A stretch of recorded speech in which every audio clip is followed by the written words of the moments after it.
감사합니다. 오늘 23페이지 맞지요?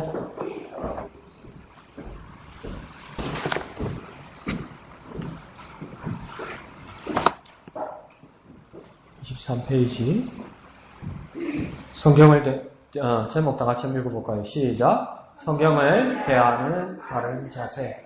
모든 교회들이 성경을 보고 성경을 어떻게 대하는 그 자세는 모두 있습니다. 그런데 더 중요한 것은 무엇입니까? 침례교회가 더 중요하게 생각하는 것은 성경입니다. 왜 성경입니까? 포기하는 많은 것들이 있기 때문입니다. 다른 교단이 가지지 않는. 그러니까 뭡니까? 나중에 우리 다 같이 보게 되겠지만 사도신경도 침례교회는 합니까? 안 합니까? 안 하죠. 그러니까 사도신경을 포기하는 것이고, 그러면 침례교회는 하나님 주권주의입니까? 사람 책임주의입니까? 너 언제 그러대? 내가 그 실컷 가르치고 주고 나니까 사람 쉽게 안 변하네. 장로교회가 하나님 주권주의고, 그 감리교회는 무슨 주의겠습니까? 사람 책임주의예요. 그럼 순복음교회는요? 순복음교회도 사람 책임주의예요. 그럼 성결교회는요? 내 눈치도 답이 나오나? 실컷 이야기해주는데 안 적어놔니까 안 와? 그게 뭡니까? 사람 책임주의죠. 그래서 칼빈을 비롯한 개혁주의들이 무엇입니까? 하나님 주권주의죠. 하나님 주권주의. 사람 책임주의가 잘못된 게 아니에요. 하나님 주신 은혜에 대해서 내가 선택할 수 있느냐 없느냐, 그걸 말하는 것이죠. 그 다음에 침례교회는 다시 한번 물어볼게요. 침례교회는 사람 책임주의입니까? 하나님 주권주의입니까? 하나님 주권주의 알아 있으면 뭐 사람 책임주의겠지, 이제 그렇게 생각하는 거 아니에요. 침례교회는 하나님 주권주의도 아니고 사람 책임주의도 아니에요. 더 쉽게 말하면 침례교회는 어떨 때는 하나님 주권주의라고 그러고 어떨 때는 사람 책임주의라고 그런다고요. 그래서 여기서도 날 보고 욕하고 저기서도 날 보고 욕한다고요. 그럼 침례교회는 뭐냐? 간에 붙었다 썰개 붙었다 그러는 거냐? 그 말이 아니라 침례교회는 무슨 주의이기 때문에 그렇습니까? 내가 그때 뭐라 그랬습니까? 침례교회는 무슨 주의라고요? 이거 한다면 이제 다시 해도 되겠다, 이거. 성경주의를 안 그랬습니까? 성경주의. 맞습니까? 그래서 한 권의 책의 사람들, 그 한 권의 책이 뭡니까? 성경. 그래서 한 권의 책의 사람들은 누구입니까? 또 예수님, 제자들, 그 백날 찾아봐 아니요. 한 권의 책의 사람들은 누구입니까? 베드로, 또 그것도 아니요. 한 권의 책의 사람들은 누구입니까? 그게 침례교인이라고요. 어째 저래 해맑게 웃으면서 날 볼 수 있을까? 내가 다 말해줬는데 그렇게 막 적어 사투니. 그죠? 그래서 뭡니까? 왜 침례교회는 나는 오직 하나님 주권주의다, 사람 책임주의다 말할 수 없냐면, 성경이 무엇을 말하느냐고 보니까 성경이 때로는 하나님 주권주의라고 이야기하고 어떨 때는 뭡니까? 사람 책임이 있다고 말하더라는 겁니다. 그러니 성경이 말씀하신 대로 따라가야 하더라는 겁니다. 이해하시죠? 그죠? 그래서 뭐 하는 대로요? 성경이 말하는 대로. 뭐라고요? 성경이 말하는 대로. 그러면 성경은 하나님 주권주의를 말합니까? 사람 책임주의를 말합니까? 성경은 또 하나님 책임주의 하려고 또 눈 딱 빼놓고 있죠. 둘 다 이야기한다고요. 둘 다. 이해하십니까? 그래서 둘 다 한다고. 둘 다. 이거 둘 다 믿는다고요. 사람에게도 책임이 있고 뭡니까? 하나님에게도 주권이 있다. 이것을 믿는 것이 뭡니까? 침례교회라는 겁니다. 그래서 침례교회가 가장 중요한 책이 뭡니까? 성경인 거라. 그러니까 성경을 잊어버리거나 성경을 찢어버리거나 성경을 보지 않으면 뭡니까? 침례교인이 될 수가 없습니다. 날 받쳐주고 날 도와주고 나를 보호해줄 그 성경책밖에 없는 거예요. 왜요? 내가 감리교회나 순복음교회 가가지고 나는 하나님 주권주의다 이러면 저 원리주의자들 고등 칼빈주의자들 막 욕할 거라고요. 그럼 나는 뭐라 해야 됩니까? 성경이 그렇게 말씀하시길래 나는 그렇게 믿는 침례교회입니다 하는데, 또 장로교회나 저런 데 가가지고 사람에게는 하나님 주신 은혜에 대해 책임이 있습니다 그러면 알미니언주의자들 막 세속주의자들 막 이런다고요. 그러니까 성경이 그렇게 말씀하시기 때문입니다. 이는 저를 믿는 자라고 이야기하지 않습니까? 내가 믿어야 됩니다. 이렇게 말할 수밖에 없다는 겁니다. 뭐만 붙들어야 됩니까? 성경을 붙들어야 되는 거예요. 성경을. 그러니까 막 장로교회 가지고 막 이런 이야기하면 성경에 이런 말씀인데 난 성경 때문에 내 신세가 망가졌어. 그러면 또 왜 또 성경을 비판하냐고 그럴 거예요. 그 사람들은. 그래서 그러니까 성경밖에 없는 거예요. 성경밖에. 이해하시죠? 예? 그게 침례교회입니다.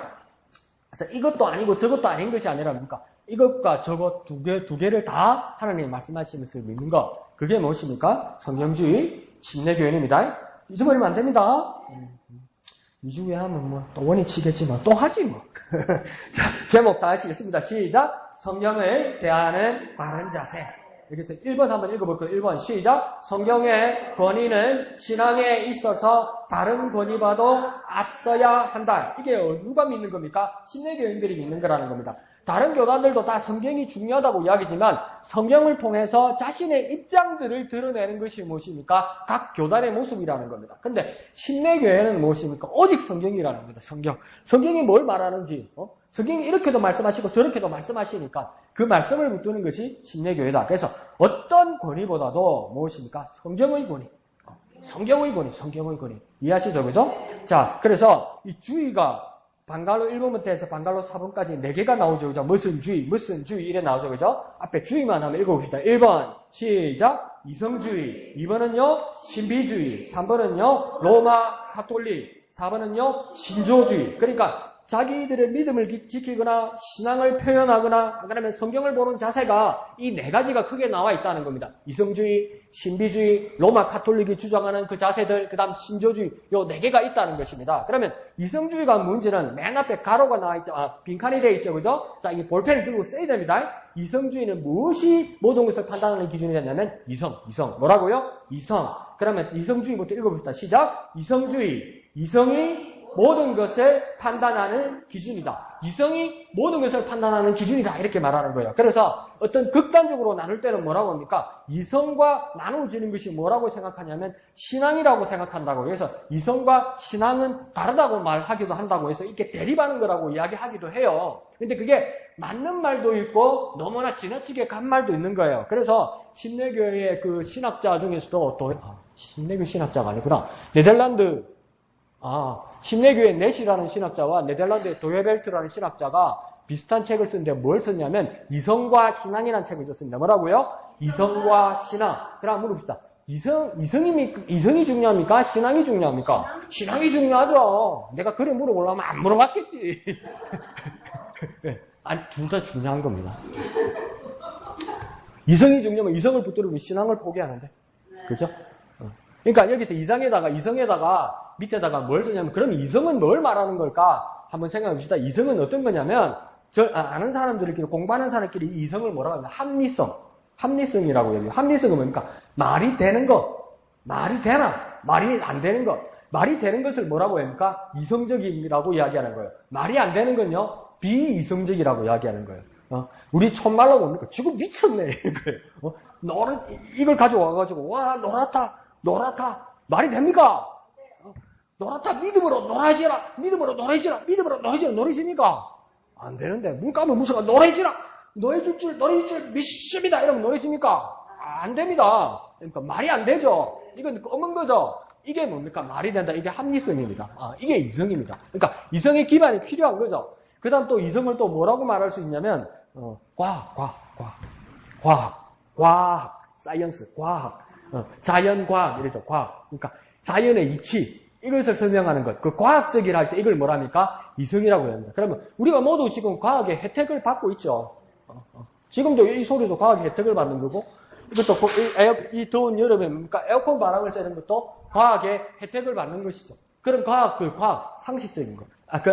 또 말했네. 이성을 더 쉬운 말로 하면 상식. 말이 되는 거. 말이 되나 안 되나 이럴 때 뭡니까? 상식적인 거 아닌가. 그러니까 기독교 안에 이성주의가 있을 수 있습니까? 없습니까? 가능하다는 거예요. 성경을 읽어도 말이 되게 읽어야 될 거 아니에요. 그죠? 말이 돼야 이게 무슨 말인가 그 다음 뭡니까? 내가 깨닫게 되고 하나님을 만나고 믿음을 가지게 될 거 아니에요. 그러니까 시작은 무엇으로 시작되는 겁니까? 글자니까 이성으로 시작되는 거예요. 그러니까 우리가 한글 성경을 보니까 창세기를 보면 뭡니까? 태초에 하나님이 천지를 창조하시니라 이렇게 돼 있잖아요. 이거 글이잖아요. 기억니은 뒷글리에서 조합된 글이잖아요. 그러면 예수 안 믿는 사람도 예수 믿는 사람도 성경을 볼 수 있습니까? 없습니까? 볼 수 있죠. 읽을 수 있습니까? 없습니까? 읽을 수 있죠. 이게 뭡니까? 이성이라는 거예요. 합리성이라는 거예요. 근데 이걸 뭡니까? 이해하고 믿고 깨닫는 사람들에게는 뭡니까? 이게 믿음으로 작용하고 신앙으로 작용한다는 거예요. 그러니까 출발은 뭡니까? 이성이라고요. 출발은 뭐라고요? 이성이라고요. 그런데 참 신기한 사람들 많은데, 그럼 내가 믿음을 가지면 정말 열심히 기도하면 내가 내 꿈이, 우리 애들 비전이, 예? 미국에 훌륭한 하버드 대학을 가는 게 꿈이야. 비전이야. 근데 우리 애를 학원을 안 보내고, 안 그러면 ABCD를 안 가르치고 미국의 대학에 갈 수 있습니까? 믿음으로 가면 되지. 신앙으로 가면 되지. 안 될까요? 안 될까요? 될 것 같은데? 열심히 방언기도 하고, 열심히 방언기도 훈련하면 미국 방언 이딱 하던데? 미국 방언. 그러니까, 나는 미국 방언까지는 안 되니까 딱 방언하다가 얇게 들리니까 뭐랍니까? 나는 아프리카 어디 방언인가 때려 사던데? 미국 가서 공부하려면 하나님 주신 은혜로 뭐 해야 됩니까? 열심히 공부해야지. 그러니까 이런 사람도 봤어요. 참 신학교에서 이런 사람을 봤어요. 신학생인데 한 2학년쯤 신학대학원 2학년쯤 됐을 거예요. 이 신학생이 같이 수업을 듣는데 내 뒤에서 쉬는 시간에 자기 남자친구한테 이렇게 말하는 거예요. 야, 나하고 어느 교회 한번 같이 안 가볼래? 이러는 거예요. 나하고 같이 교회 하면 왜? 교회 뭐하러? 그 교회 뭐하는데? 아주 훌륭한 분이 있다는 거예요. 어떻게 훌륭하냐니까 이분이 뭡니까? 성경을 펴면 방언으로 성경을 읽는다는 거예요. 방언으로. 그러니까 요한복음 1장 1절에 뭡니까? 태초에 뭡니까? 말씀이 계시니라. 그럼 우리는 어떻게 읽습니까? 태초에 말씀이 계시니라 이렇게 읽죠. 근데 이분은 뭡니까? 아주 훌륭하시고 영감이 있어서 이 말씀을 이런다는 거예요. 미쳤구나. 미쳤어. 이해하라고 알아들으라고 한글로 굳이 써놓은 걸 아무도 못 알아듣는 방언으로 왜 하냐고. 이 거꾸로 가는 겁니다. 그게 두 번째, 2번에 뭡니까? 2번에 뭐가 나와 있죠? 2번, 신비주의죠? 신비주의의 맨 앞에, 맨 앞에 빈칸 있죠? 자, 볼펜 들고, 지점이 집사님 볼펜 들고, 정신 차리고, 안잔 척 하지 말고, 자, 정신 차리고, 볼펜 들고, 자, 이번에다 써놓고 가야 집에 가서 뭔 말인지 확인하지. 왕경 쓰고, 자, 이번에 뭐 쓰면 됩니까? 체험. 뭐라고요? 체험. 그러면 다시 읽어봅시다. 시작. 신비주의. 그 다음, 체험이 모든 것을 판단하는 기준이다. 이거 진짜 말 되는 것 같잖아요. 앞에 신비주의라고 우리를 매도하지 마라. 체험이 제일 중요한 것이 아니냐. 이렇게 하니까, 신비주의라는 것은 이 체험을 매도한 것 같잖아요. 오해하게 만드는 것 같잖아요. 그런데 왜 체험을 중요하게 여기는 것을, 체험이 모든 것을 판단하는 기준을 보는 것을 왜 신비주의라고 이렇게 써놓냐면, 신비주의라는 것은, 만약에 신비주의를 이런 빼놔봅시다. 체험이 모든 것을 판단하는 기준이 돼버리면 뭡니까? 이건 객관적이겠습니까? 주관적이겠습니까? 주관적이라고 생각하는 사람. 객관적이라고 생각하는 사람.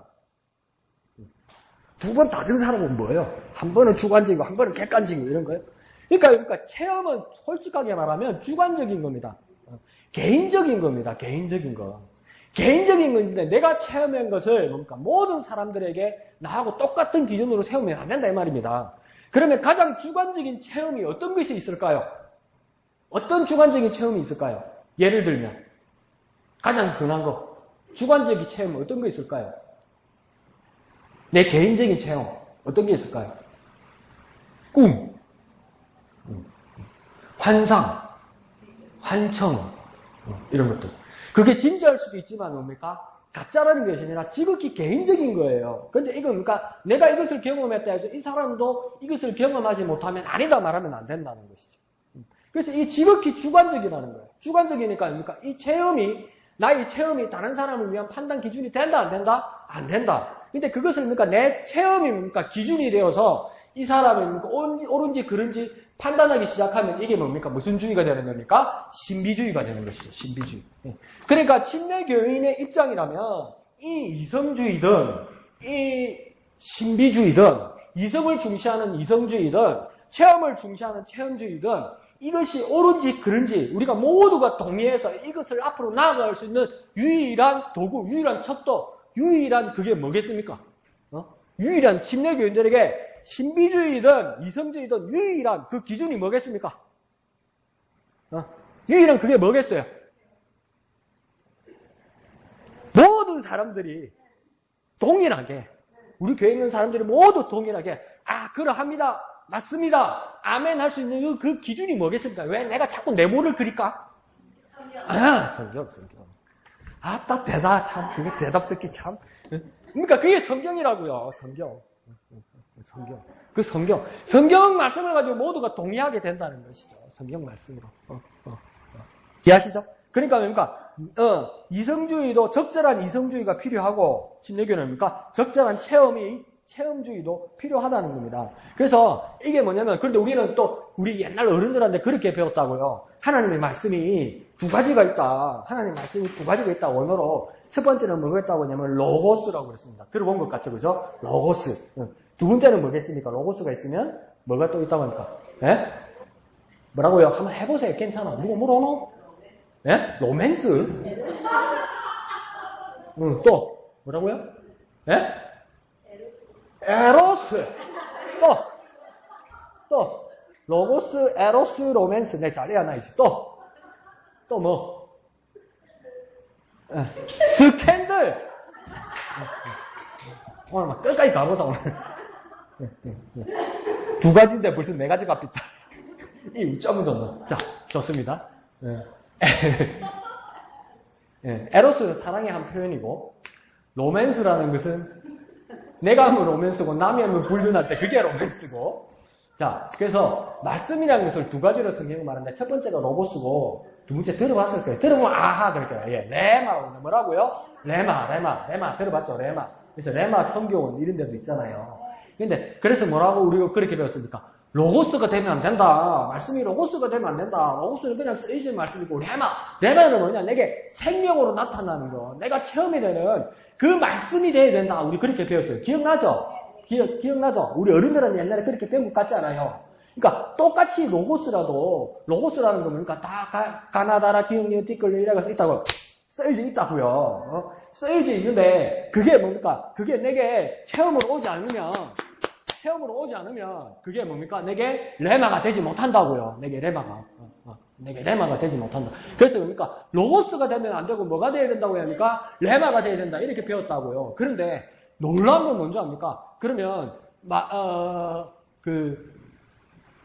창세기는 구약 성경이니까 히브리어로 쓰여졌겠죠. 그러니까 로고스, 레마 이 말은 전부 뭡니까? 헬라어입니다. 그러면 말씀이란 말이 대표적으로 어디에 쓰여져 있을까? 그게 뭡니까? 요한복음입니다. 요한복음. 그러면 요한복음 1장 1절에 뭐가 됐습니까? 태초에 뭐가 계신다고요? 말씀이 계시니라. 그래서 이 말씀이 하나님과 함께 계셨으니 이 말씀은 곧 하나님이시라. 말씀이 하나님이라고 이야기했다고요. 그러면 이 요한복음 1장 1절에서 말하는 말씀은 로고스일까요? 레마일까요? 레마가 돼야 될 것 같은 거 아니에요. 그런데 원어를 보면 그게 로고스요. 엄마야, 큰일 났네. 하나님이 생명도 없고, 말씀이 생명도 없고, 그냥 로고스네. 근데요, 원래 하나님이 하시는 말씀은 다 로고스예요. 그러니까 이 로고스에서 뭐가 나오냐면, 논리학이 나오고, 로직이 나오고, 과학이 나오는 거예요, 여기서. 그러니까 말이 되는 게 나오는 거예요. 상식이 나오는 게 되는 거예요. 우리 할머니도 나중에 연세 드셔서 노인병원에 계실 때, 혈액성 치매를 앓으셨어요. 그래서 막, 손주가 가도 막 기가 차는 거예요. 제가 가는 데도 저보고 오빠! 사고 막. 지나가는 사람 보고 자기 남편이라고 집에 가자 그러고 손잡고 그랬다고요. 이게 말이 됩니까? 안 됩니까? 안 되죠. 손주 보고 오빠 하는 게 말이 됩니까? 안 됩니까? 안 되죠. 그 기준이 뭡니까? 그게 로고스라고요. 그러니까 하나님의 말씀이 로고스라는 건 충분한 가치가 있습니까? 없습니까? 있어요. 근데 그게 뭡니까? 내게 체험이 될 때 그게 무엇입니까? 레마가 된다는 거예요. 그러니까 내 레마보다도 어떻게 보면 모든 사람들이 체험할 수 있는 그 기반은 뭐가 되는 겁니까? 로고스가 되는 거예요. 그래서 하나님의 말씀은 뭡니까? 로고스예요. 그래서 그 말씀이 내게 나타날 때, 내게 능력으로 나타날 때 레마라고요. 그러니까 그 레마도 로고스도 뭡니까? 동일하게 중요한 것이죠. 그러면 내가 체험 중심주의자든지 안 그러면 내가 이성 중심주의자든지 모든 사람들이 동의할 수 있는 것은 뭡니까? 하나님의 말씀, 성경, 그거는 뭡니까? 로고스라고요. 로고스. 그러니까 그 말씀을 계속 뭡니까? 내게 축적되어 있어야, 계속 반복되어 있어야, 계속 쌓여져 있어야, 계속 알고 있어야 무엇입니까? 그게 무엇입니까? 내가 바른 신앙을 가질 수 있고, 그러니까 뭡니까? 이성과 체험이 뭡니까? 균형을 갖춰야 되는 거예요. 그러니까 1번과 2번이 어떻게 됩니까? 균형을 갖춰야 되는 거예요. 둘 다 있어야 되겠죠, 그죠? 둘 중에 하나가 아니고, 내 성량은 이것 아니고, 둘 다 갖추어져 있어야 된다고요. 이게 뭡니까? 둘 다 균형을 갖춰서 그 이성주의와 체험주의가 같이 간다는 겁니다. 그래서 오늘 다 같이 받은 이 책, 신앙계 있죠, 신앙계. 네, 신앙계 7호로 있죠. 보면, 58페이지, 59페이지 보면, 현대종교, 김종수 부장이라는 사람이 쓴 책이 있어요. 글이 있어요. 그게 뭐냐면, 오늘날 이단들이 어떻게 활동하는가 그 부분에 대해서 그렇게 쓰여 있는 거예요. 그러면 이 사람들은 어떤 일을 하는 것이고 우리가 이 글들을 칼럼을 읽고 우리가 어떤 판단을 하느냐면 이단은 요즘 이런 활동을 하는구나. 요즘 이단은 이런 식으로 유혹하는구나. 이단은 요즘 이런 식으로 우리에게 접근하는구나. 이것을 상식적으로 가르쳐 주는 거라고요. 그러니까 상식적으로 뭐가 되는 겁니까? 기준이 되는 거라고요. 그러니까 이것들도 이 사람들도 뭡니까? 이단을 분별하고 이단을 판단하는 기준이 뭡니까? 로고스입니까? 레마입니까? 로고스요. 레마로는 이단을 분별할 수 있습니까? 없습니까? 없어요. 근데 분별하는 사람들이 있어요. 기도하고 팍 째려보면 이단인지 아닌지 알 수 있대. 지금 신명 막측한지 그런 사람들이 있어요.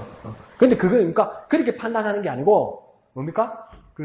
로고스로 그 판단 기준으로 이단과 이단이 아닌 것을 판단할 수 있다는 겁니다. 그러니까 집에 가서 한번 읽어보십시오. 몇 페이지요? 58페이지. 몇 페이지요? 58페이지. 58페이지. 집에 가서 한번 또 지금 읽고 이란다. 또 난리 났다. 자, 그 다음 3번 한번 갑시다. 3번요. 3번 다 같이 읽습니다. 3번 제가 답을 드려야 되죠. 그죠? 앞에 빈칸은 뭘 쓰냐면 3번에 교회. 3번 뭐 쓴다고요, 집사님? 교회. 이러지 말고 볼펜 잡고 교회 써야 돼. 자, 쓰세요. 교회. 자, 3번 시작. 로마 가톨릭 교회가 모든 것을 판단하는 기준이다. 교회가 모든 것을 판단해야 되는 거 아닙니까? 내가 뭐 압니까? 목사님, 저 사람이 바른 사람인지 나쁜 사람인지, 저 사람이 날 사기치는 사람인지 사기 안 치는 사람인지, 저 사람이 이단인지 아니 이단인지 목사님이 교회에서 판단해 줘야지. 내가 어찌 압니까? 심지어 어떤 목사님들 그럽니다. 교단에서 확실히 하십시오. 이 교회를 이상한 교회를 가야 될지 말아야 될지 왜 판단 안 해줍니까? 교단도 열심히 안 하는 거지만 무엇입니까? 이 로마 가톨릭에서 말하는 교회가 모든 판단의 기준이 된다는 것은 교회가 바른 것을 판단해주는 그 교회가 어떤 건전하거나 경건하거나 신앙의 기준을 가지고 있다는 것이 아니라 로마 가톨릭 교회가 말하는 교회는 뭐냐면 교황을 말하는 겁니다. 교회를 상징하는 게 뭐라고요? 로마 가톨릭 교회는 교황. 뭐랍니까? 교회는 뭐라고 말합니까? 그 사람들은 교황. 그런데 오늘 우리 그리스도인들 개신교에서 교회는 무엇입니까? 요거 헷갈리면 안 되는 거예요. 로마 가톨릭 교회와 우리 개신교회가 교회에 대한 생각을 똑같다고 생각하면 안 되는 거예요. 니나 나라에 하나님 믿고 예수님 믿는데 네 교회나 내 교회나 콩이나 팥이나 떡이나 빵이나 역앞이나 역전이나 이래서 하면 안 됩니다. 극이고 이기다 이러면 안 됩니다. 이신 점심이면 아침 점심이다 이래서 하면 안 됩니다. 아침이면 아침이고 점심이면 점심이지. 나는 아점이다 또 이렇게 하지 말고. 그러니까 뭐냐면 로마 가톨릭 교회가 말하는 교회는 뭐냐면 교황입니다. 뭐라고요? 교회는 교황입니다. 그러면 오늘 우리 개신교회에서 교회는 뭐겠습니까? 교회가 예수님이라고? 목사님이라고? 기분 좋은데? 한번 해볼까? 저도 엎드려 맞춰!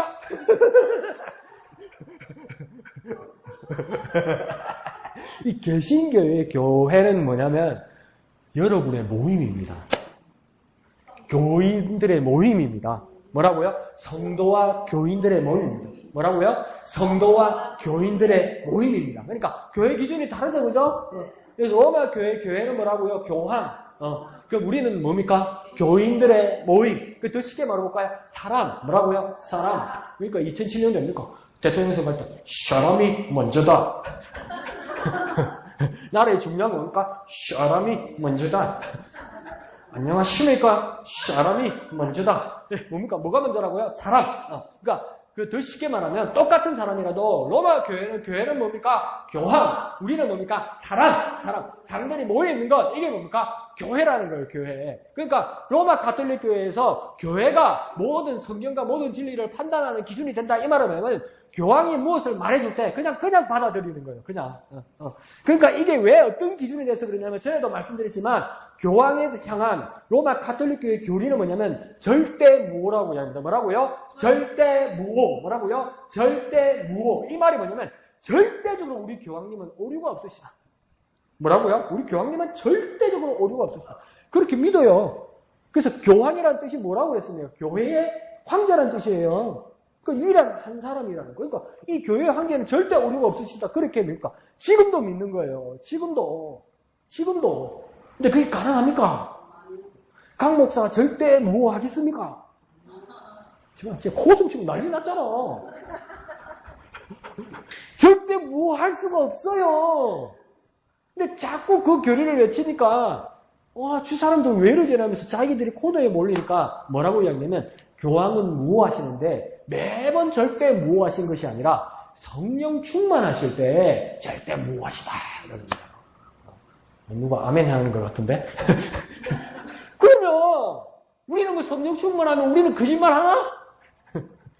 교황님이 뭐 성령 충만해서 뭐 오류가 없으면 우리는 성령 충만하면 오류가 있나? 없지. 우리가 오류 있을 때는 뭡니까? 성령 충만하지 않고 죄질 때 오류가 있는 거지. 우리가 절대적으로 하나님 말씀 성령 충만해서 하나님 말씀 절대적으로 순종하는데 그때 죄가 있습니까? 없지요. 근데 문제는 뭡니까? 성령 충만한 빈도가 너무 작은지라 우리가. 하나님 뜻 따라 사는 것보다 세상 따라 살다 보니까 하나님 이제 뭐 한 번씩 교회 와가지고 하나님 안녕하세요 이런 판이니까 하나님 오랜만입니다 이런 판이니까 그러니까 그렇게까지 그러니까 가톨릭 교회도 이렇게 양보한 거죠 나름대로. 그렇지만 아직도 교황은 절대 무하다. 이 말은 뭡니까?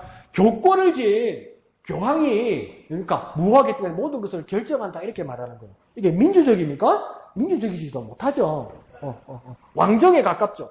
그래서 이런 부분에서 그것을 판단하는 기준을 가지는 것은 잘못된 것이다. 그렇게 보는 거죠. 그러면 그렇기 때문에 바른 것을 판단하는 기준은 침례교인들은 무엇이냐? 오직 하나님의 말씀이다. 이렇게 되는 겁니다. 자, 좋습니다. 그 다음 4번 봅시다. 4번은 무슨 주의입니까? 신조주의. 뭐라고요? 신조주의. 역사적 그 다음 뭘 쓰면 되냐면 신조 쓰면 됩니다. 뭘 쓰면 됩니까? 신조. 자, 다 같이 읽습니다. 시작. 신조주의. 역사적 신조가 모든 것을 판단하는 기준이다. 자, 역사적인 여러 교단의 신조들이 있어요. 이것은 로마 가톨릭 교회뿐만 아니라 무엇입니까? 개신교의 여러 교회들이 각자의 신조들이 있습니다. 심지어 루터 교회까지도 그 신조들이 있습니다. 그러면 여러분이 잘 알고 있는 신조 하나가 뭐 있을까요? 신조. 교회의 신조 중에 어떤 신조가 있습니까? 여러분이 잘 알고 있는 신조. 신조라고 쓰니까 또 헷갈리는 거보다. 사도? 사도신경도 신조입니다. 신조. 주기도문은 성경에 있습니까? 없습니까? 있어요. 사도신경 성경에 있습니까? 없습니까? 없어요. 그럼 사도신경은 어디서 온 걸까? 제목에서는 뭐 어디서 온 걸까? 사도들에 의해서 온 거죠. 그래서 신학적 전설은 뭐냐면 이게 헬라어로 이렇게 분석을 하면 12개 문장이 된답니다. 몇 개 문장요? 12개 문장. 그러니까 각 사도들이 한 문장씩 썼다 이렇게 되는 것이죠. 그래서 그러니까 이게 진실한 믿음이다. 근데 그럼 침례교회는 신조나 사도신경을 합니까? 안 합니까? 안 해요. 왜 안 하냐면 이게 무엇에 없기 때문에? 성경에 없기 때문에. 맨날 성경만 들고 있는데 난 모르겠고 성경필 모른다 이러는데 아무리 성경을 갖다가 아무리 TV 봐도 사도신경이 있어야지. 그러니까 사도신경을 한다 안 한다? 안 한다. 그러니까 사도신경을 읽어보면 틀린 말은 있습니까? 없습니까? 없어요. 그러니까 그 사람들이 사도신경을 다른 데서 하는 것에 대해서 잘됐다 잘못됐다 말할 필요는 없다. 그렇지만 우리 침례교인들은 뭡니까? 우리 침례교인 믿으면 뭡니까? 오직 성경에 하시는 말씀을 믿어야 하기 때문에 무엇입니까? 사도신경을 한다 안 한다? 안 한다. 그래서 뭐가 되냐면 침례교회는 신조가 없고 뭐냐면 신앙 고백이 있습니다. 뭐라고요? 신앙 고백. 뭐라고요? 신앙 고백. 집사님하고 내하고 이야기하면서 집사님, 목사님, 이번에 우리 예전도회가 이제 정기적으로 모여서 매번 기도하는데 첫 번째 기도는 뭘 하고 두 번째 기도는 뭘 하고 세 번째 기도는 뭘 하고 그러는데 어떻게 하면 좋을까요? 나도 의견을 내고 회장님, 집사님도 내고 총무도 내고 가장 막 기도가 급한 사람도 막 내고 이런다고 그러면서 정리를 하죠. 정리를 하면 이 같이 모이는 사람이 동의합니까? 안 합니까? 동의하는 내용이죠. 그렇기 때문에 이런 것을 정리할 수는 있어요. 침례교회가 신앙 고백문을 정리는 할 수 있어요. 그러면 다른 교회에도 그것을 강요할 수 있습니까? 없습니까? 없어요. 없어요. 우리 창룡이 이 기도가 나오는데 딴 교회 갖고 기도해서 우리 창룡이고 창룡이 없는데요. 설명하라모. 그렇잖아. 그러니까 이게 뭡니까? 모든 사람들에게 강요할 수 있는 게 아니라고요. 네, 네. 그래서 침례교회는 뭡니까? 신조는 없대 신앙 고백문들이 있는 것이죠. 이해하시죠? 그래서 사도신경을 보면 내가 이런 말까지 해야 되나?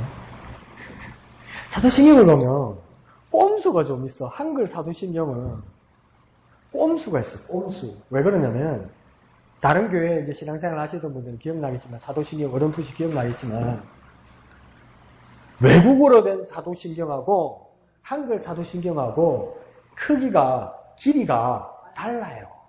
그러니까 한글 사도신경이 뭐가 빠졌어. 원래 있던 것에서. 그거 왜냐면은 십자가에 본디오 빌라도에게 못 박혀 고난받으시고 십자가에 못 박혀 죽으시고 우리는 뭡니까? 장사된 지 사흘 만에 다시 살아나서 계속 쭉 이렇게 연결되잖아요. 그래서 영어 사도신경 보면도 본디오 빌라도에게 고난받으시고 십자가에 못 박혀 죽으시고 땅속에 묻히시고 장사되시고 그 다음 문장이 하나 더 있어요. 부활된다 하기 전에. 그 영어로 뭐냐면 He descended in hell 이렇게 돼 있어. 이게 뭐냐면 지옥으로 내려가셨다. 영어로 안 돼 있으면 없어요. He descended in hell. 헬이 뭐냐면 지옥이에요. 지옥. 그 예수가 어디 가셨다고요? 지옥. 얼마 동안? 3일 동안. 그게 그러니까 카톨릭 교회와 일부 교단들이 가지고 있는 교리라고요. 근데 성경에 그 근거가 있습니까? 없습니까? 없으니까. 특히 외국어를 하는 그 교회에서 침례교회는 이걸 고백할 수가 없는 거라. 근데 한국 교회는 막 과감하잖아. 빼삐고 막. 그래서 일부 한국 교회의 천주교회만 가도 그거 하는 데가 있어요. 자기들의 교리죠. 무섭죠? 이게 무서워요. 그러면 그렇게 따라가야 되는 거죠. 그러면 내 믿음이 그렇게 변경되는 겁니다. 그래서 침례교회는 뭡니까? 이렇게 할 수 없다. 그래서 참 고난 많이 받았죠. 고난 많이 받았죠. 경남에는 더 최근만 해도 경남에는 많이 힘들었죠. 침례교인들이. 그 이동원 목사님만 해도 부산 지역에 그 부흥에 인도하러 오면 어느 교단 목사들이 그 걸기대하고 플래카드 붙이고 그랬어요. 침례교 이단 목사 한다고 우리는 그게 참여할 수 없다고 그랬어요. 왜 이단이냐니까 사도신경 안 한다고 그랬어요. 그런 일도 있어요. 지금은 분위기 좋지만 그렇다고 썩 좋은 건 아니지만 그래서 이 신조주의가 그런 것들이 위험하다는 거예요. 그러니까 강요하게 된다는 거죠. 강요할 수 있습니다. 그래서 침례교회는 성경과 함께 가장 많이 쓰는 말들이 뭐였습니까? 신자였습니다. 뭐라고요? 신자. 신자는 뭔 뜻입니까? 우리 옆집에 박신자라고 있었는데요. 이 말이 아니고 그 신자는 누구입니까? 박신자가 아니고 김신자? 자, 무슨 신자? 신자는 뭡니까? 믿는 자. 침례교인들의 믿는 자. 이게 뭡니까? 자율적인 믿음. 내가 믿습니다. 내가 믿습니다. 집사님도 믿는데 나도 믿지. 이거 말고. 내가 정말 믿습니다. 우리 엄마도 믿고 우리 아빠도 믿고 나도 믿습니다. 우리 엄마는 못 믿고 우리 아빠는 못 믿어도 나는 믿습니다. 이게 뭡니까? 침례교회. 그래서 신자의 침례고 신자의 교회인 겁니다. 신자. 그래서 여기서도 뭡니까? 내 믿음이 이걸 동의할 수 없으면 할 수 없는 겁니다. 그래서 신주주의도 가능하다, 불가능하다, 불가능하다는 겁니다. 이해하시죠? 네. 그래서 안 하는 겁니다. 하지만 많은 그 신앙 고백서들은 많이 있습니다. 침례교회도 그 나라마다 그거는 그렇게 이해해 주시면 좋습니다. 그 다음 2번 있죠. 성령님의 있죠. 시작. 성령님의 그 다음 이게 뭐냐면 조명 뭐라고요? 조명. 시작. 성령님의 조명으로 성경은 읽혀지고 연구되어야 한다. 그래서 조명한다는 거죠. 그러니까 지금 이렇게 날이 어둡고 날이 우리가 이렇게 좀 안으로 들어와 있고 날이 어둡고 이러니까 불을 다 켜서 지금 책을 읽어도 똑같이 다 같이 읽을 수 있잖아요. 근데 만약에 이 시간에 밤이고 그런데 불이 갑자기 탁 꺼진다. 그러면 2번 시작한 열면 읽을 수 있습니까? 없습니까? 없어요. 그러니까 우리가 똑같이 성경을 읽는데도 안 믿는 사람도 성경을 읽는데도 무엇입니까? 불이 비춰져야 성경을 읽지. 그러니까 우리가 똑같이 낮에 성경을 읽어도 그것을 깨닫게 하는 방법은 뭐냐면 조명되어야 된다는 거예요. 빛이 비춰줘야 된다는 거예요. 불빛이 비춰야 그리스도의진 것을 보게 된다는 거예요. 근데 누가 조명한다는 겁니까? 성령님. 집사님 오늘 그 다음부터 주무셔도 돼. 성령님이 조명 말했으니까. 편히 쉬어! 편히 쉬어! 자, 뭐냐면 성령께서 조명하신다는 거예요. 성령께서 비추신다는 거예요. 그러니까 성령께서 조명하고 비추신다니까 그게 무슨 뜻이겠습니까? 앞집의 순이도 뒤에 보살님도 옆집의 큰 스님도 똑같이 성경을 읽는데 이게 뭔 소리고? 이러는데 우리는 마음이 감동돼서 아멘 이러고 막 운단 말이야. 그럼 옆에 보살님하고 큰 스님하고 무당은 뭐라 했고 저거 미쳤네 이러자는 거예요. 근데 우리는 막 울어. 왜 울까? 성령께서 조명하셔서 감동하는 기라. 그걸 전문 용어로 미쳤다고 그러는 거야. 왜 그럽니까? 성령님이 날 못 살게 구는 거야. 그걸 전문 용어로 신병이라고 그러죠. 신병. 그래서 뭡니까? 조명해 주시니 그것을 깨닫게 된다. 이 말입니다. 자, 그래서 성경은 쓰여질 때는 뭡니까? 성령께서 쓰여질 때도 읽을 때도 성령께서 똑같이 역사하셨는데 성경은 몇 명이 쓴 걸로 기억납니까? 몇 사람이 쓴 걸로 기억납니까? 또 오직 한 분 하나님이라면 할 말 없다.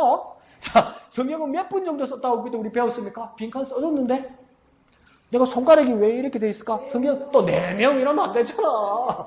4명은 너무 작잖아. 자, 400명 너무 많잖아. 몇 명? 40명. 나 힘들다, 진짜. 자, 40명이 성경을 썼는데, 40명이 성경을 쓸 때 무엇입니까? 40명입니까? 어떻게 썼냐면 성령께서 역사하시는데 영감하셨다는 거예요. 뭐래요? 영감하셨다. 뭐라고요? 영감하셨다. 그러니까 하나님께서 영감하셨다는 거예요. 영감으로 성경을 쓰게 하셨다는 거예요. 40명이. 그러니까 성경을 쓴 자는 뭐로 썼습니까? 성령의 영감으로. 쓴 사람은 어떻게 썼다고요? 성령의 영감으로. 그러면 영감으로 쓰여진 이 성경을 우리가 깨닫기 위해서 성경을 읽잖아요. 읽는 우리에게도 성령께서 역사하셔요. 성령이 어떻게 하심으로 우리가 성경을 깨닫게 되는 겁니까? 우리 빈칸 적은 것처럼 성령이 조명하심으로. 뭐라고요? 성령이 조명하심으로. 성령이 조명하심으로 우리는 성경을 읽고 성경을 깨닫게 된다. 이 말입니다. 어떻게 쓰여졌다고요? 성령의 영감으로. 그럼 우리는 어떻게 읽는다고요? 성령의 조명하심으로. 이해하셔야 됩니다.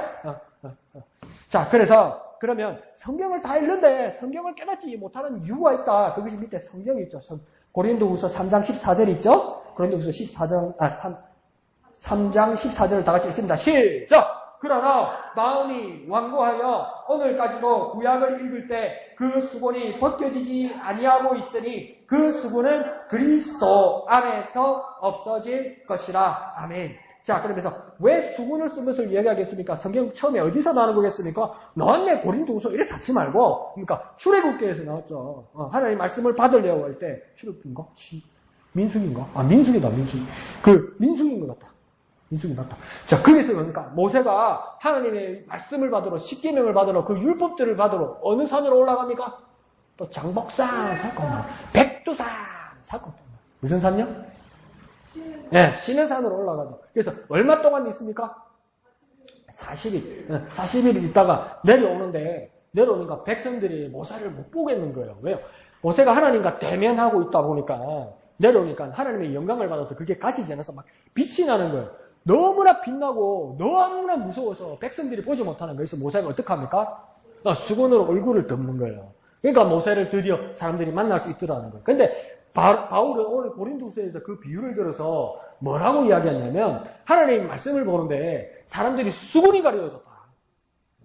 그러니까 수건이 가려져서 겨우 모세를 이스라엘 백성들을 볼 수 있었지만 그리고 완벽한 모세를 본 겁니까? 못 본 겁니까? 못 본 거죠. 어렴풋이 본 것이죠. 근데 여전히 복음이 오고 하나님 말씀이 왔는데 그리스도가 왔는데 뭡니까? 여전히 가려져 있어. 완전하게 그리스도의 복음을 본다 못 본다? 못 본다는 거예요. 여전히 그러고 있다는 거예요. 근데 그리스도 안에 있으면 이 수건이 어떻게 해야 된다? 벗겨져야 된다는 거예요. 그러면 이 수건은 뭘 상징하는 거냐면 맨 앞줄에 그렇게 나왔습니다. 뭐라고 하면 그들의 무엇이요? 마음이 완고하여. 그러면 수건은 뭘 상징하는 거냐면 첫 번째는 마음이 완고해지는 거. 완고해지는 거. 완고해진다는 뜻은 완고하다는 것은 뭔 뜻일까요? 미쳤다고? 고집 피우는 거. 고집 피우는 거죠. 그러니까 완고하다니까 고자는 고집 피운다는 뜻이겠다. 그죠? 그러면 완은 완강하다는 겁니다. 완강하고 고집 피운다는 겁니다. 그러니까 내 세상에 살면 성경을 보더라도 내 세상에 살면 그게 뭡니까? 완고해지는 거예요. 그 완고해진다는 것은 볼 때는 하나님께서 보실 때는 뭡니까? 내 얼굴에 수건이 씌워져 있는 거예요. 그래서 성경을 보면 어떻게 합니까? 제대로 안 보이는 거예요. 그러니까 아버지 가방에 들어가셨다 이래밖에 이해 안 되는 거예요. 아버지가 왜 가방에 들어갈까? 근데 아버지가 방에 들어간 게 그러니까 아무리 성경을 읽어도 그걸 깨닫지 못하게 된다는 그게 뭡니까? 수건이라는 거죠. 근데 그러니까 뭘 말하겠습니까? 율법주의. 복음을 깨닫지 못하는 자는 율법주의, 자기 고집, 완고함. 나는 이렇게는 안 믿을 거야. 이건 아니야. 이렇게 고집 피우는 거 있죠. 하나님 앞에 내 마음을 오픈하지 못하고 보지 못할 때 뭡니까? 그게 수건이고 완고한 마음이다 이라는 겁니다. 그것을 근데 온전히 벗길 수 있는 방법은 뭐라고 합니까? 오늘 안에 넣은 것처럼 그리스도 안에서 없어진다. 내가 온전히 그리스도 안에 있으면 이 수건이 벗겨진다. 그러니까 누굴 봐야 되는 겁니까? 그리스도를 봐야 되는 거죠. 저 변화산에 올라가가지고 예수님 딱 올라가니까 제자들 베드로, 야고보, 요한 3명이 따라 올라갔는데 밤에 얼마나 졸리겠습니까? 따라다니는 게 또 힘들지. 말기도 못 날아다니는데 따라다니면 얼마나 피곤하고 힘듭니까? 얼마나 졸리겠습니까? 밤이니까. 눈 빡 뜨게 이게 꿈인가 생신가를 보니까 뭡니까? 미스터 엘리야, 미스터 모세, 예수님 이렇게 있는 거예요. 오마야 이게 꿈인가 생신가 해서 막 때려보고 꼬질고 막 서로 막 그러니까 해봐도 진짜인 거라. 그러니까 베드로가 뭡니까? 주여. 내가 여기서 초막셋을 지키사니 하나님 모세를 위하여, 하나님 엘리야를 위하여, 하나님 주님을 위하여 그렇게 하겠습니까? 하늘에서 우리와 같은 소리가 이러더니 뭐라고 하늘에서 음성이 어떤 음성이 들립니까? 이는 내 사랑하는 자고 내 기뻐하는 자니 너희는 저의 말을 들을지어다 이러면서 그러니까 그래갖고 막 머리를 숙이고 있었다는 거예요. 무서워서 고개를 못 드는 거예요. 고개를 못 드는 거예요. 그러니까 예수님 야 일어나 그만 자. 안 잤는데요. 무서워서 고개 숙이네. 다 갔다 일어나 빡 때리니까 모세도 없어졌어. 엘리야도 없어졌어. 누구만 있습니까? 예수님만 있는 거예요. 그럼 하나님의 뜻은 누구만 보라는 겁니까? 예수님만 보라는 거예요. 너무 쉽잖아. 예수님만 보라는 거예요. 모세도 가버리고 엘리야도 가버리고 하나님은 분명히 말했는데 저의 말만 들으라고 그랬고 그런 겁니까? 예수님만 보는 거예요. 그때 깨달을 수 있다는 겁니다. 네. 이해하시죠? 그래서 예수님만 봐야 됩니다. 예수님은 뭐라 말씀하시는지 그때 그 그리스도 안에서 모든 것이 벗겨진다 이 말입니다. 자, 그 다음 보면 24페이지 그 밑에 고린도후서 4장 3절에서 4절 있죠? 고린도후서 4장 3절에서 4절 다 같이 읽습니다. 시작! 만일 우리의 복음이 가리었으면 망하는 자들에게 가려진 것이라. 그 중에 이 세상 신이 믿지 않은 자들의 마음을 혼미하게 하여 그리스도의 영광의 복음의 광채가 비치지 못하게 함이니 그리스도는 하나님의 형상이니라. 그 안에 뭐 넣으면 됩니까? 광채. 그러면 왜 우리가 주님의 말씀, 주님의 뜻을 깨닫지 못하게 되느냐? 각 줄에서 지금 이게 4줄로 되어 있죠, 그죠? 근데 첫째 줄 끝에, 둘째 줄 끝에, 셋째 줄도 거의 끝에 그 말씀을 깨닫지 못하는 이유가 나와 있습니다. 첫째 줄 끝에는 뭡니까? 가려워졌기 때문입니다. 그래서 깨닫지 못하는 겁니다. 그럼 둘째 줄 끝에는 왜 깨닫지 못하는 거겠습니까? 마음이 혼미하게 되기 때문입니다. 그러면 세 번째, 무엇 때문에 깨닫지 못하겠습니까? 비치지 못하기 때문입니다. 그러니까 세 가지를 찾았다, 그죠? 이유가 세 가지다. 첫 번째는 뭐예요? 가려워진 것. 두 번째는요, 마음이 혼미하게 있는 것. 세 번째는요, 비치지 못하게 있는 것. 그럼 누가 가리고, 누가 마음을 혼미하게 하고, 누가 비치지 못하게 할까? 누가 그럴까요? 어느 놈의 자식이 그럴까요? 어느 놈입니까? 어느 나쁜 놈입니까? 찾아줘. 떼게 할 놈 누구지? 우리라고? 그럼 우리가 떼치해야 되네? 그게요, 둘째 줄을 보면 있어요. 모르겠습니까? 그 중에 뭡니까? 이 세상 신이 그런다는 거예요. 이 세상 신. 이 세상의 신이 그런다는 거예요. 그 이 세상 신이 뭐겠습니까? 두 자로 말하면? 그게? 네, 사단이 그런다는 거예요. 사단이 그런다는 거예요. 사단이 뭡니까? 이러고 보는 거예요. 사단. 마귀가 그런 거예요.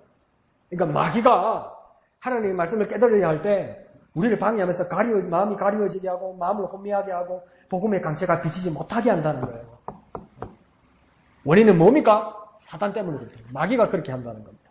자, 그러면 우리는 어떻게 이것을 극복할 수 있을까요? 그게 밑에 뭡니까? 요한복음 14장 26절입니다. 요한복음 14장 26절 시작! 보혜사 곧 아버지께서 내 이름으로 보내실 성령 그가 너희에게 모든 것을 가르치시고 내가 너희에게 말한 모든 것을 생각나게 하시리라. 자, 그럼 여기서 정확하게 합시다. 그 빈칸 안에 넣어야 될 부분은 뭡니까? 성령.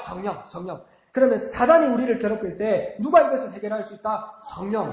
근데 성령은 무엇을 그렇게 밝히느냐? 그러니까 여기서 내가 나오죠. 내 이름, 내가 이렇게 나오죠. 내가. 이 내 이름, 내는 누굴까요? 여기서 내 이름, 나는 누굴까요? 그렇죠. 예수님이죠. 요한복음이니까. 요한복음은 복음서도 그죠? 복음서는 누구 이야기입니까? 예수님 이야기. 그러니까 여기서 내가는 누구이겠습니까? 예수님. 그러니까 성령이 하는 일은 뭐냐면 예수가 하신 말씀, 예수 이름으로 오신 일들에 대해서 일을 한다는 거예요. 그런데 그 성령이 구체적으로 예수의 무엇에 대해서 그리고 어떤 식으로 일을 하느냐면 두 가지가 나옵니다. 자, 그 구절 안에서 잘 치면 됩니다. 두 번째 줄에 맨 앞에 보면 뭐가 되냐면 가르치고 있습니다. 가르치고. 그 다음 그 두 번째 줄 맨 끝에는 뭐합니까? 생각나게 한다는 거예요. 그러니까 성령이 하는 일 두 가지가 뭡니까? 가르치고 그 다음 뭡니까? 생각나게 한다는 겁니다. 그러니까 누구의 말을 가르치고 누구를 생각나게 하는 겁니까? 예수의 말씀을 생각나게 하고 예수의 말씀을 가르친다고요. 누가요? 성령이요. 성령이요. 색이 다 새로 들어라 이게 아니고 이미 예수의 하신 말씀에 대해서 성령께서 뭡니까? 생각나게 하고 또 예수께서 하신 말씀을 뭡니까? 성령께서 가르친다는 거예요. 누가 그런다고요? 성령께서. 그러면 성령께서 가르치고 생각나게 하는 것을 뭡니까? 큰 이번에서 우리가 배웠던 큰 제목처럼 성령께서 가르치시고 성령께서 생각나게 하시는 이 일을 뭐라고 말할 수 있습니까? 성령의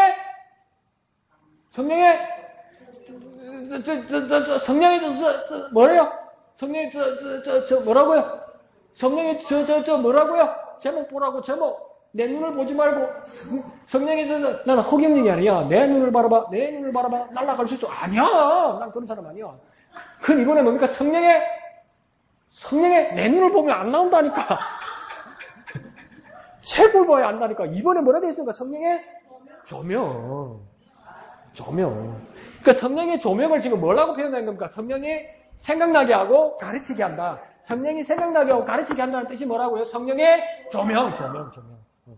그럼 정확하게 아는 겁니다. 그럼 우리는 어떻게 기도해야 될까? 그것이 시편 119편 18편에 나와 있습니다. 시작! 내 눈을 열어서 주의 율법에 놀라운 것을 보게 하소서. 이게 성령의 조명의 역사라는 겁니다. 또 한번 나타나는 겁니다. 내 눈을 열어주시고 주의 법에 놀라운 것을 보게 하신다는 거예요. 내 눈을 열어주시고 보게 하신다는 거예요. 똑같이 성경 보는데요. 똑같이 읽을 줄 아는데요. 그런데 뭡니까? 보게 하고 열어준다는 건 이 뜻은 뭐겠습니까? 깨닫게 한다는 것이겠죠. 그러니까 성령께서 생각나게 하고 가르친다는 것이겠죠. 자, 그 다음 119편 130절이죠. 그 밑에요. 시작! 주의 말씀을 열면 빛이 비치어 우둔한 사람을 깨닫게 하나이다. 자, 빛이 비친다는 것을 두 글자로 바꾸면 조명. 뭐라고요? 조명. 빛이 비친다는 것을 두 글자로 바꾸면 조명. 그러면 빛이 비친다, 조명한다는 말이 무슨 뜻일까? 맨 끝에 무슨 뜻이라고 이야기합니까? 깨닫는 거. 야, 드디어 끝날 때 다 되가니까 팽팽팽 돌아가니까.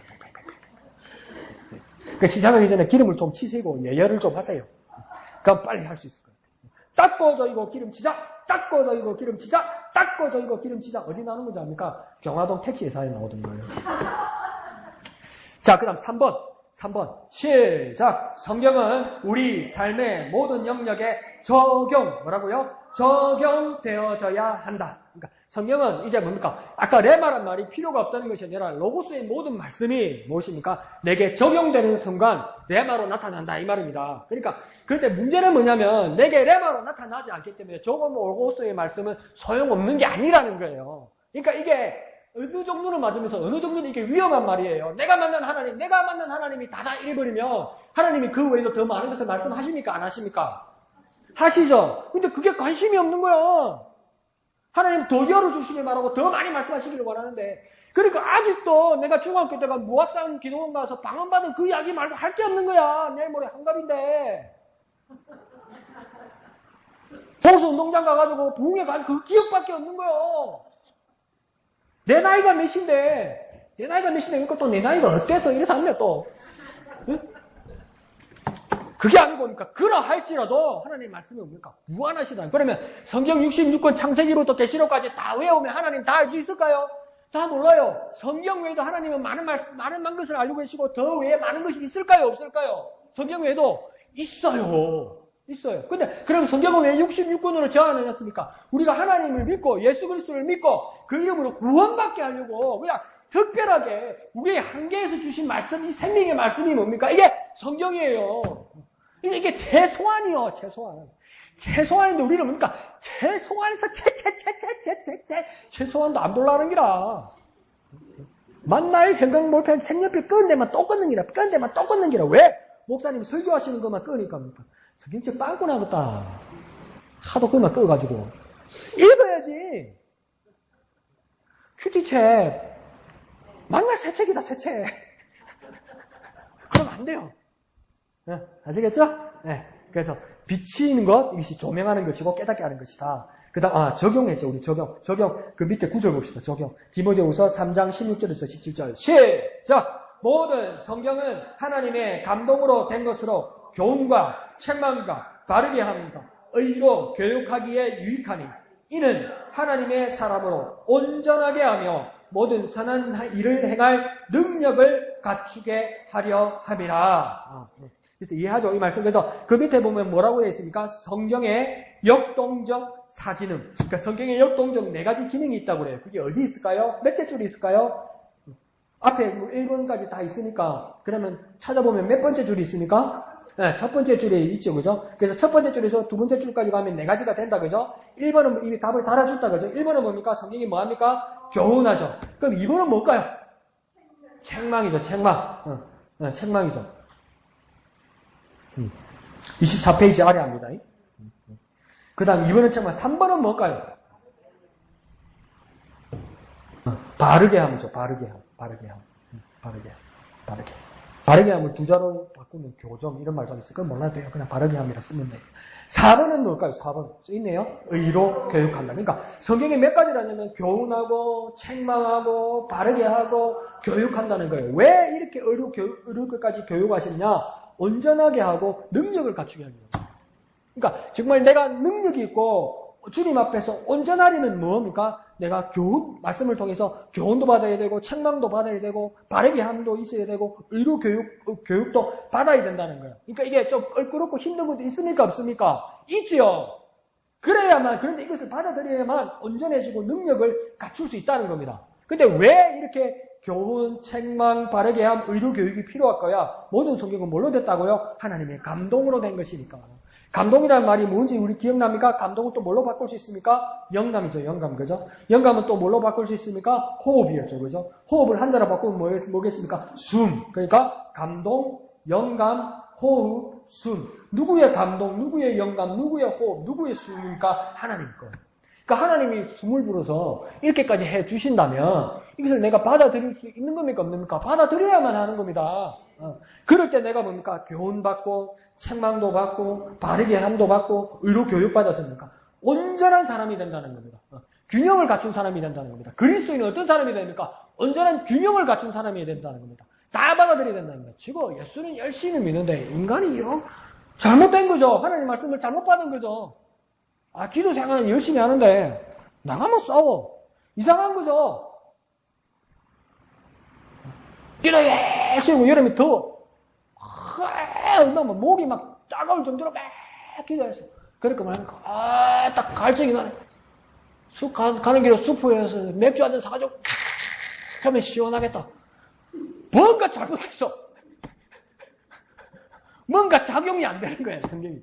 근데 성경은 뭡니까? 온전한 사람이 되어야 된다는 거예요. 그렇게 온전한 사람으로 교육받는 저와 여러분이 되어야만 합니다. 내 인격이 온전해져야 됩니다. 어떤 사람으로? 하나님의 사람으로. 누가 봐도 하나님의 사람으로. 저 사람 하나님의 사람으로. 이해하시죠?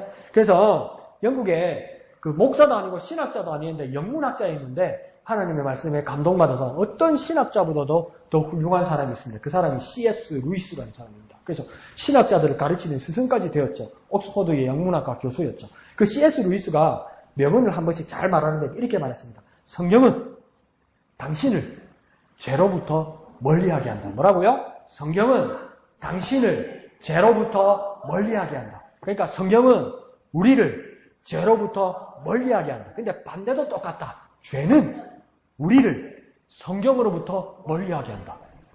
말 되죠? 뭔 소리고? 떨어지 마. 정신 바짝 차려. 이제 끝날 때 다 됐으니까 정신 바짝 차려. 자, 성경은 우리를 어디에서 멀게 한다? 죄에서 멀게 한다. 반대로 죄는 우리를 성경에서 멀게 한다. 그러니까 내가 성경을 가까이 하면 죄는 우리에서 멀리 간다. 근데 내가 성경을 등한시하고 죄를 가까이 하고 죄를 즐기면 성경은 우리에게서 멀리 간다. 뭘 가까이 하려냐 물어보는 거예요.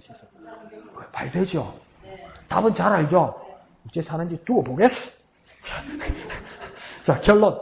1677년 발표된 제2차 런던 신앙 고백서의 1조에는 초기 침례교인들의 성서에 대한 믿음이 다음과 같이 잘 표현되어 있다. 자, 이건 신조가 아닙니다. 뭐라고 됐습니까? 신앙 고백서라고 되어 있죠. 그래서 뭡니까? 런던에 있는 침례교인들이 우리는 성서에 대해서 이렇게 믿겠다. 동의해서 선언한 거예요, 선언. 이게 신조가 아니고.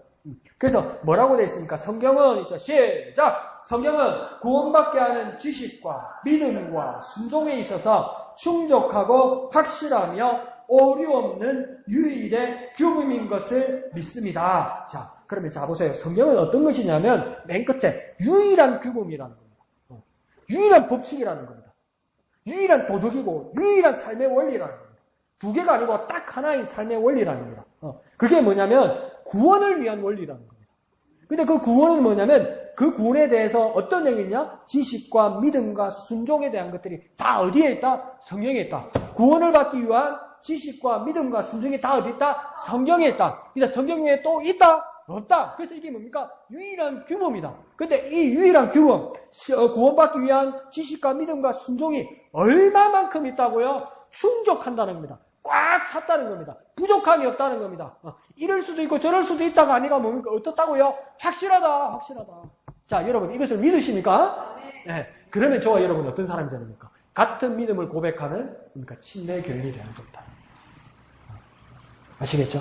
그래서 성서를 붙드는 저와 여러분 되시기를 부탁드립니다. 암송요절 있죠? 이거 다음 주에 한번 외워볼래요? 대답 안 하지요, 또. 그래서 잘 외워오셔서 성령에 대한 놀라운 것을 고백하는 또 깨닫는 저와 여러분 되시길 바랍니다. 과제 있죠, 과제. 과제 안 하려고 덮고 이러지 말고요. 읽습니다. 시작! 이 시간에 배운 성서의 절대적 권위의 내용을 150자 이내 5줄 정도로 요약해 오십시오. 하기 싫죠? 다음 주에 한번 봅시다. 그래서 우리가 다 같이 한번 정리할게요. 제목이라도 잘 외워두십시오. 뭡니까? 성서의 절대적 권위. 성서의 뭡니까? 절대적 권위. 절대적 권위를 따라 살아가고 믿음을 고백하는 진정한 침례교인들 저와 여러분 되시기를 예수님 이름으로 축원드립니다. 다 같이 찬송하신 후에 기도하도록 하겠습니다. 참, 다음 주가 뭡니까? 어떤 절기입니까? 맥주 감사주일이죠. 그래서 맥주 감사주일이라서 또 아주 기묘하게 1년에 거의 반을 지내 우리가 지키는 거죠. 그래서 한 1년에 이 반을 주님 앞에서 돌아보면서 주님 앞에 믿음을 고백하는 그런 시간도 되기를 원합니다. 그래서 여러분한테 드리는 숙제는 뭐냐면 이 한 주간 동안 내가 이 맥주 감사주일날 예배에 최선을 다하고 모든 것을 투자하리라. 모든 것을 투자하리라. 전심을 다해서 예배하리라. 그 은혜에 감사해서 전심으로 예배하리라. 그런 마음으로 준비해 오시고 기도해 오시기를 부탁드립니다. 그래서 예배에 참여해 주시기를 부탁드립니다. 내가 왜 그러느냐? 여러분에게 복음을 전해드릴게요. 정말 기쁜 소식을 전해드릴게요. 다음 주에 오후 예배는 신의 예배입니다. 시간을 좋아 죽는다, 내가 얼마나 싫으면 대놓고 지났다. 네. 그러니까 오전 예배에 모든 것을 투자하고 그래요. 박수 치죠, 금방 누가. 그래서 내가 최선을 다해서 주님 앞에 맥주 감사주일로 영광을 돌려드린다. 그 마음으로. 그래도 큐티는 해오셔야 되고요. 그래도 이거 제발 좀 들고 오세요. 이거 그 다음 주에 빼놓으면 그 다음 주 또 안 가져올 확률이 높아. 그걸 빼놓으면 그러니까 가방 안에 넣어가지고 같이 가져오세요. 그래서 항상 소자지고 큐티집하고 우리 직분자, 침례교 직분자의 책 같이 가지고 다니면서 그렇게 해주시길 부탁드립니다. 그러면 큐티 나눔 모임은 준비해야 됩니까? 안 해야 됩니까? 네, 해야 됩니다. 안 하는데 만다 해. 그런 식으로 말씀하시면 곤란하지. 그래서 다 준비해 오셔서 하나님 앞에 영광 돌리는 저와 여러분 되시길 부탁드립니다. 헷갈리는 말 아니죠? 네.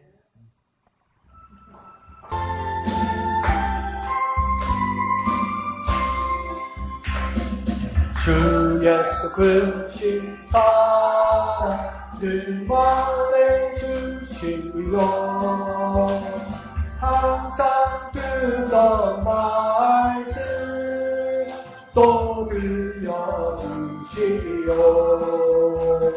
저되지 않던 천국 주 예수 계시고 나 밝히 알아듣게 또 들려주시오. 나 항상 듣던 말씀 나 항상 듣던 말씀 주 예수 크신 사랑 또 들려주시오. 아침에 있을 밤 취사라짐까지 내 기억 부족하여 늘 읽기실 분이 잘 알아듣기시게 늘 말해주시오. 날 구속하신 사랑 또 들려주시오. 나 항상 듣던 말씀 나 항상 듣던 말씀 주 예수 크신 사랑 또 들려주시오. 주 예수 나를 위해 이 세상 오셔서 날 구속하신 은혜 말하여 주시오. 나 같은 사람 위에 주보혈을 흘렸네. 이곳스러운 말씀 또 들려주시오. 나 항상 듣던 말씀 나 항상 듣던 말씀 주 예수 크신 사랑 또 들려주시오. 이 세상 헛된 영화 날 미혹할 때에 주 예수 크신 사랑 늘 들려주시오. 천국의 빛난 영광 내 눈에 비칠 때 주 예수 크신 사랑 또 들려주시오. 나 항상 듣던 말씀 나 항상 듣던 말씀 주 예수 크신 사랑 또 들려주시오. 아멘. 주님, 내가 침례교인으로서 내 일생의 주님의 말씀을 붙들고 성령의 조명하심을 따라 깨닫는 우리가 되게 하여 주옵소서. 성령이 밝게 비추시고 가르치시고 생각나게 하시는 주의 말씀의 역사가 내게 일어나게 하여 주시옵소서. 주님의 크게 한번 부르고 다같이 기도합니다. 주여!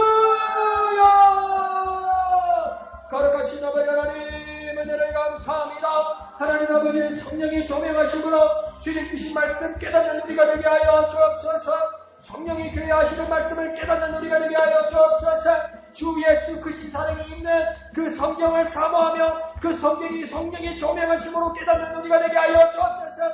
성령께서 생각나게 하시고 성령께서 가르치는 놀라운 역사가 우리 가운데 일어나게 하여 주시옵소서. 놀라우신 주님의 역사, 놀라우신 주님의 역사 일어나게 우리 가운데 역사하여 주시옵소서. 우리 가운데 역사하여 주시옵소서. 주님을 의지합니다. 주님을 의지합니다. 주여 역사하여 주시옵소서. 주님을 의지하오니 성령으로 주님 말씀 깨닫게 주님의 말씀을 사모하는 참교인 되게 도와 주시옵소서.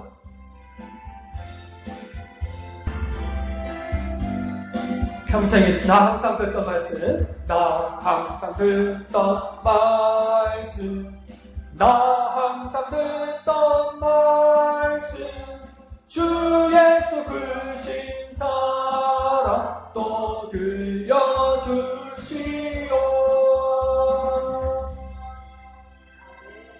거룩하신 아버지 하나님 은혜를 감사합니다. 성령을 우리에게 주신 하나님의 기쁘신 사랑을 깨닫는 우리가 되게 하여 주옵소서. 참 침례 교인으로서 우리가 주님의 하신 말씀을 밝히 바라볼 수 있는 우리가 되게 하여 주옵소서. 성령의 영감으로 역사하신 하나님의 말씀을 오늘날 우리에게 성령으로 조명하심으로 가르치시고 밝히 깨우치게 하심으로 생각나게 하심으로 하나님의 깊으신 뜻을 깨닫는 우리가 될 수 있도록 주님 역사하여 주옵소서. 내 평생에 주님의 말씀을 사모하는 우리가 되게 은혜 베풀어 주시옵소서. 모든 것을 감사드리며 거룩하신 예수님의 이름으로 간절히 기도합나이다. 아멘. 하늘에 계신 우리 아버지의 이름을 거룩하게 하시며 아버지의 나라로 오게 하시며 아버지의 뜻이 하늘에서와 같이 땅에서도 이루어지게 하소서. 오늘 우리에게 일용할 양식을 주시고 우리가 우리에게 잘못한 사람을 용서하여 준 것 같이 우리 죄를 용서하여 주시고 우리를 시험에 빠지지 않게 하시고 악에서 구하소서. 나라와 권능과 영광이 영원히 아버지의 것입니다. 아멘. 주님 감사합니다. 주님 감사합니다. 주님 홀로 영광 거두어 주시옵소서. 주님 홀로 영광 거두어 주시옵소서. 주님의 말씀을 사모하는 우리 목양교인들 되게 하여 주옵소서.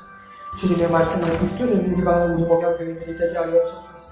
성령이 밝히 조명하심을 따라 깨닫는 우리